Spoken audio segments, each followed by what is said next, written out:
Ah! Hello, I'm a news dude, and here's some news. Donald Trump is Hitler. Wait, no, okay, don't go. Here's some more news. Donald Trump is a fascist? Wait, no, okay, keep not going. Okay. Here's some even more news. Donald Trump is a Trumpist. Trumpism being a word liberals and conservatives use to refer to specific behaviors and a movement represented by Donald Trump. Trumpist candidates are popping up in the Republican Party, some of whom retweet Nazi propaganda, some of whom are merely Holocaust deniers. But one thing's for certain. Trumpism is not conservatism or liberalism. It is a separate phenomenon, which we will explore in great detail later. And it's actually a synonym for American fascism. And although there are similarities and parallels between Donald Trump and Adolf Hitler, a Nazi, he isn't literally Hitler, or actually Hitler, or even mostly Hitler. And saying he isn't helpful. But he is a fascist. And we need to examine what all of these words mean, which is a cool idea for a comedy show to do? Hitler isn't the best comparison to Donald Trump, even if some parts are understandable. Historians of fascism all recognize his similar rhetoric, his common themes, his tactics, the camps. Justifying those camps via a Bible quote historically used to justify Nazism and American slavery, the way he talks about outsiders infesting the country, treating illegals as subhuman, slowly changing the definition of illegal, like starting to go after naturalized citizens for deportation, even arresting just citizens, gradually making any treatment of the out-group acceptable. But we'll get to that. No. Actually, we're going to do some of it real quick right now. So here's a little game show we like to call Fucking Who Said This? Welcome to Fucking Who Said This? Here's the game. The Democrats, for whole decades, let in these illegals, hundreds of thousands a year. And now that I'm taking a stand, nothing but tears for these animals. Who said it? Tick-tock, tick-tock, tick-tock, Hitler. Hitler said it, it was Hitler. I changed some words, barely. Here's the real quote, but like it's about Jews instead, because the way he talks is undeniably Hitlerian, fascist. And even though historian Robert Paxton thinks this similar rhetoric is just a coincidence that Trump hasn't read up on, one of the few books Trump has read that wasn't The Art of the Deal was a book of Hitler's speeches. Interesting. So maybe there's a reason he talks of infestation and has weekly updates on immigrant crime, even though immigrants commit fewer crimes than non-immigrants. A Hitler tactic. And maybe there's a reason he claims immigrant crime is up when it's down, and immigration is at an all-time high when it's not, and orders a report on the cost of refugees, finds out that they add $63 billion to the economy, and cancels the report and demands it only show the cost of refugees. So, sure, that's all a little Hitlerian. But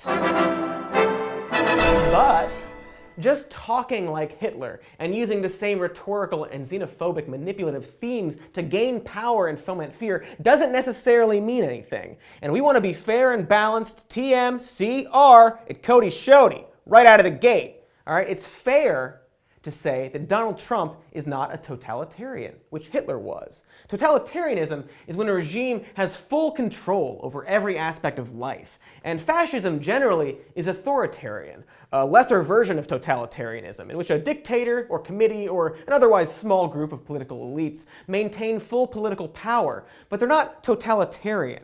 Authoritarians are only concerned with political power, and as long as that is not contested, it gives society a certain degree of liberty. Historians of fascism also recognize Trump's authoritarianism, but again, we'll get into that. Trump is not Hitler. He is racist, but he's not so severely and specifically racist that he has a plan to put people in camps and exterminate them. It doesn't seem. Nazism from the get-go was explicitly racist and had a specific program and ideology. But fascism, on the whole, is actually more fluid than that. Mussolini and fascist movements in general are often described as being ideologically inconsistent, marked by unprincipled opportunism, making alliances and compromises for the goal of gaining more power and progressing the movement. So it's unfair to say that Trump has a bunch of Hitler plans, but it's balanced to say that doesn't mean he's not a fascist.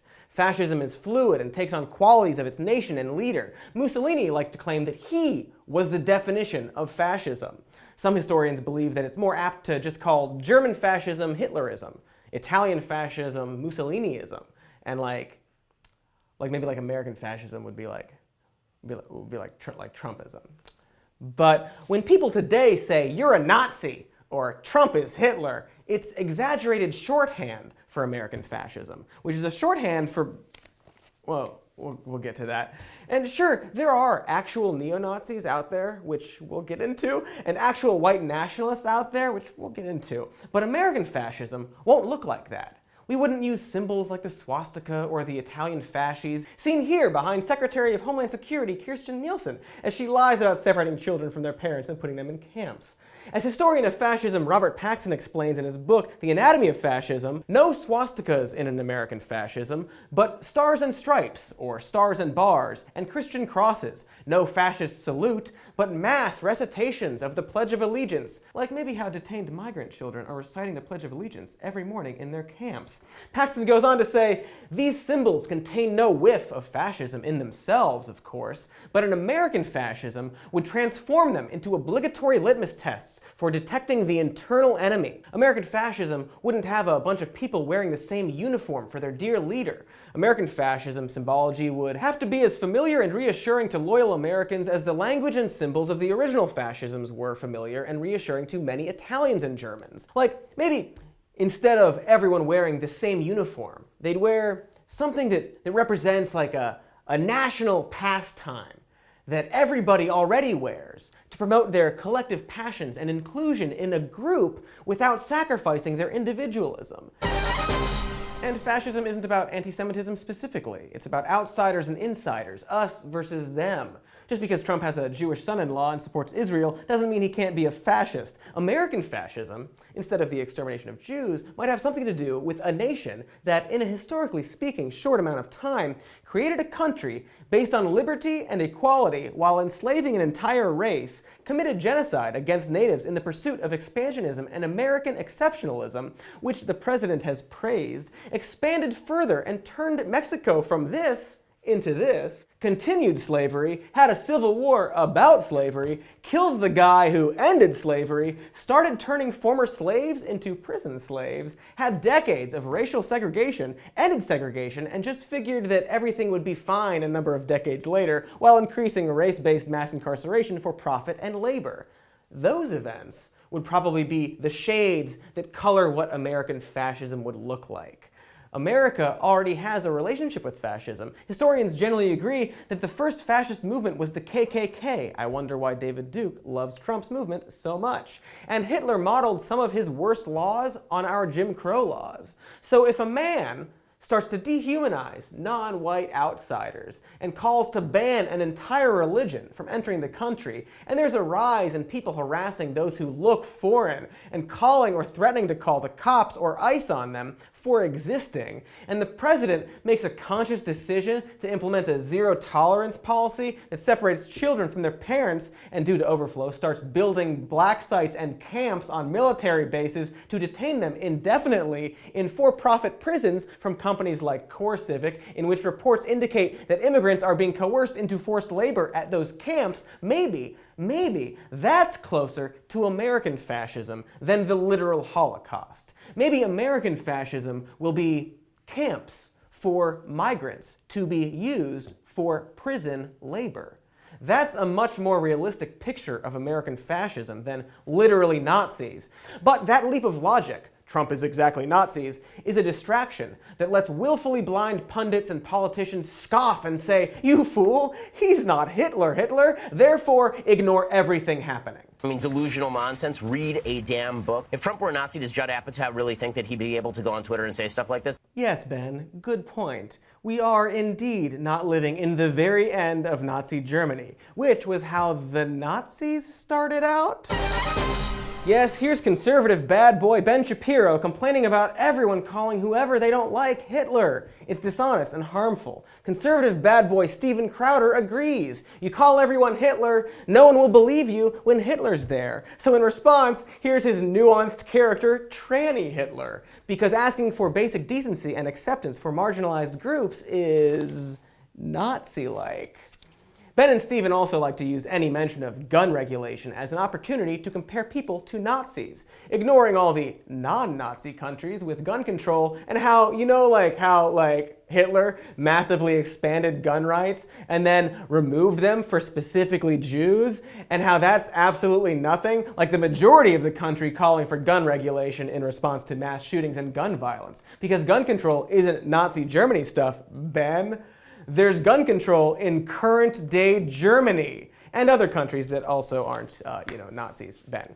These people are full of gems like this. Like when Louder with Crowder says the Nazis were pro-choice, so liberals are like pro-choice, so they're Nazis. But here on Loudest with Johnston, we'll say the Nazis were pro-non-Aryan women getting abortions for the purposes of eugenics, and allowed abortions for Aryan women only in cases of provably potential hereditary defects from a parent, aka eugenics. And by 1943, providing abortions to Aryan women was a capital offense. Stephen?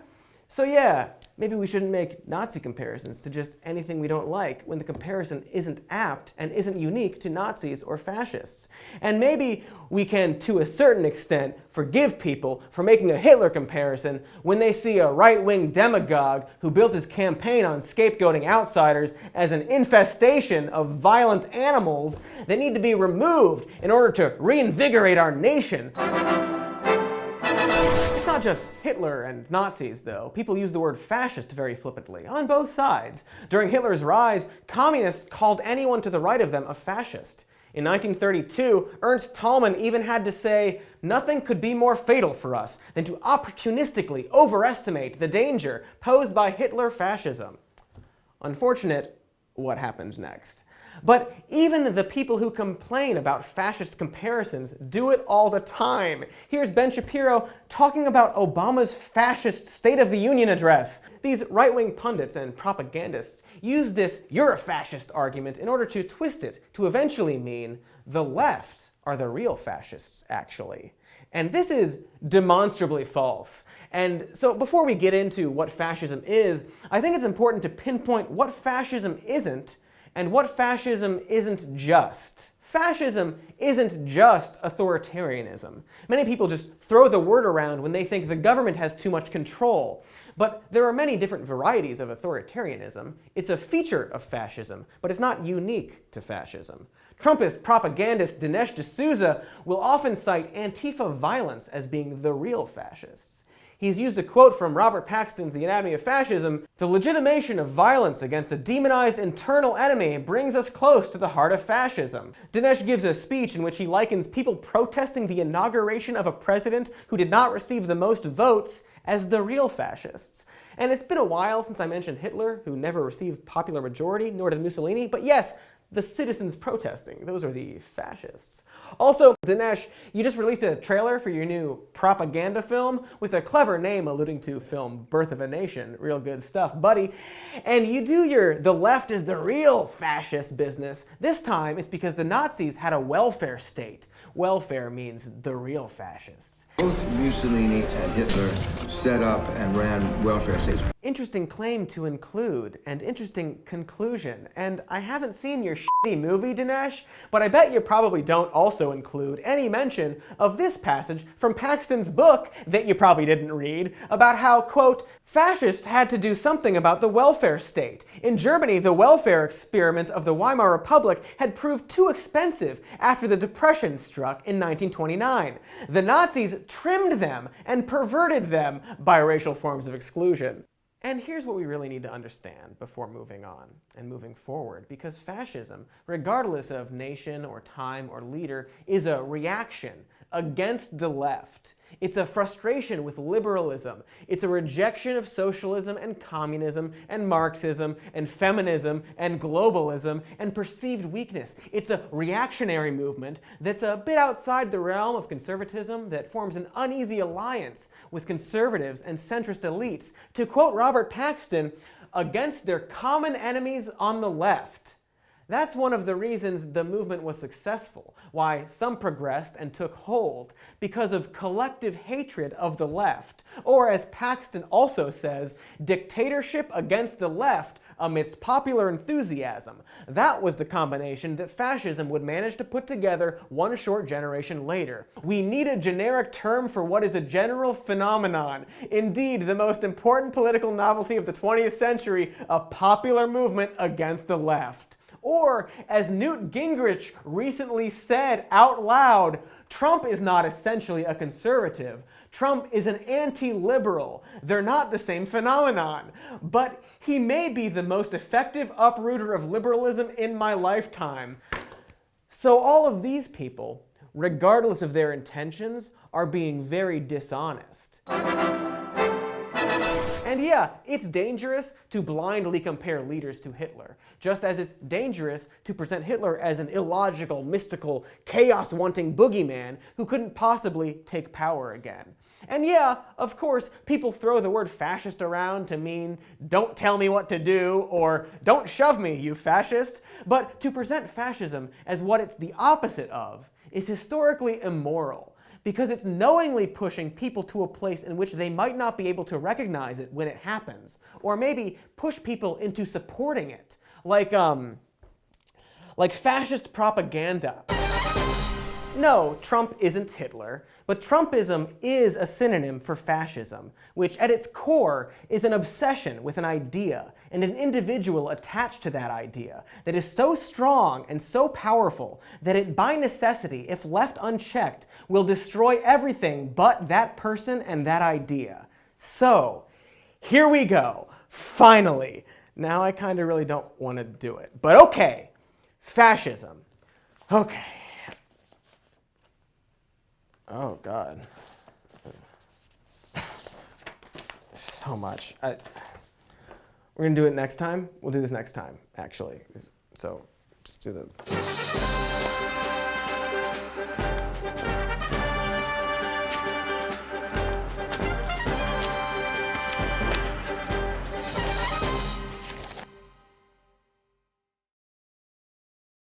Hi, everybody. Thank you so much for watching part 2 of our ongoing series, Donald Trump's a fucking fascist, you fucking dopes.